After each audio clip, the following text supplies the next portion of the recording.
नाज़रीन, सॼी सिंध जी आम भिरिया सिटी ऐं भरपासे जे ॻोठनि में बि ताज़ियुनि बरसातुनि तबाही मचाए छॾी आहे। मुतासिर बेयारो मददगार वेठल आहिनि। उन ई हवाले सां ॾिसूं था राणा अब्दुल सत्तार जी रिपोर्ट। सॼी सिंध जियां भिरिया सिटी ऐं भरपासे जे ॻोठनि में बि ताज़ियुनि बरसातियुनि जी तबाहियुनि जा ख़ौफ़नाक मंज़र ॾिसी दिलि रोए थी। ग़रीब मिसकीन माण्हुनि जूं आहूं ऐं दाहूं ॼण त केर बि ॿुधण लाइ तयारु नाहे। अशरफुल मख़लूक़ात इंसान अॼु बि बेयारो मददगार बुखनि पाहुनि में राति जो मच्छरनि में खुलियल आसमान हेठि ज़िंदगी गारण ते मजबूर बणियल आहे। अहिड़ा ई दिलि ॾुखोईंदड़ मंज़र भिरिया सिटी जे देह सूंधण जे 20 खां मथे ॻोठनि जा ॻोठाणा बरसातुनि में अझा ढही पट थियण बाद मासूम ॿारनि ऐं औरतुनि सां गॾु हयातियूं बचाए रोड़ी कैनाल जे बंद ते पनाह वठी वेठल आहिनि। इन सिलसिले में ॻोठाणनि ऐं औरतुनि आवाज़ टीवी न्यूज़ आॾो दाहींदे ॿुधायो त असांजो ॻोठु हेठां जी तरफ़ आहे, पोइ जेको आहे ॿिए पासे जा जेके पाणी आया आहिनि शाखुनि जा या मथां जा पाणी जेके आहिनि सभु असांजे ॻोठ में आया आहिनि।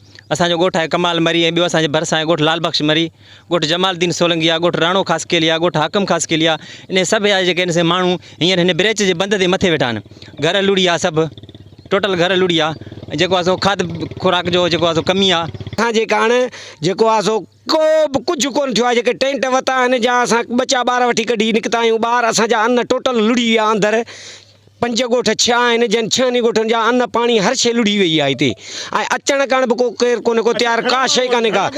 माण्हू असां हितां मींहं में पंधु खणी था वञूं नौशारे ताणी। ग़रीब माण्हू असां ज़ुल्म आहे, घर घाट सभु ख़तमु थी आहे। मीडिया वारा अॼु असां वटि आया आहिनि, इन जी महिरबानी आहे जो असां वटि पहुता आहिनि।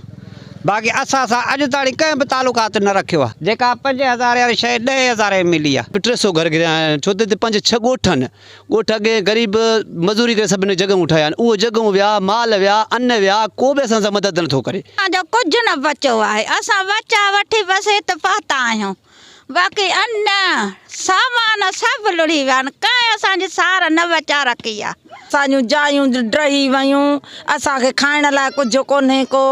असांजो सभु कुझु वियो, असांखे पाणी पीअण लाइ कुझु कोन्हे को। ताज़ियुनि बरसातुनि खां पोइ केतिरा ई ॻोठ जेके आहिनि उहे मुकमिल बरसाति सबबु जेके आहिनि तबाह थी चुका आहिनि। ऐं हितां जा सवे ॻोठाणा जेके आहिनि उहे करमपुरशी वारी ज़िंदगी जेका आहे गुज़ारण ते मजबूर बणियल आहिनि। ऐं मुतासिर ॻोठाणा पंहिंजा ॻोठ छॾे, पंहिंजा अझा छॾे, पंहिंजे मासूम ॿारनि सां गॾु जेको आहे रोड़ी कैनाल जे बंद ते अची वेठा आहिनि। हुकूमत ऐं सरहदी वारनि खां ॿीहर मुतालबो कंदे चयो आहे त खेनि वाहर करे खाद खुराक ऐं दवाउनि जो इंतज़ाम कयो वञे।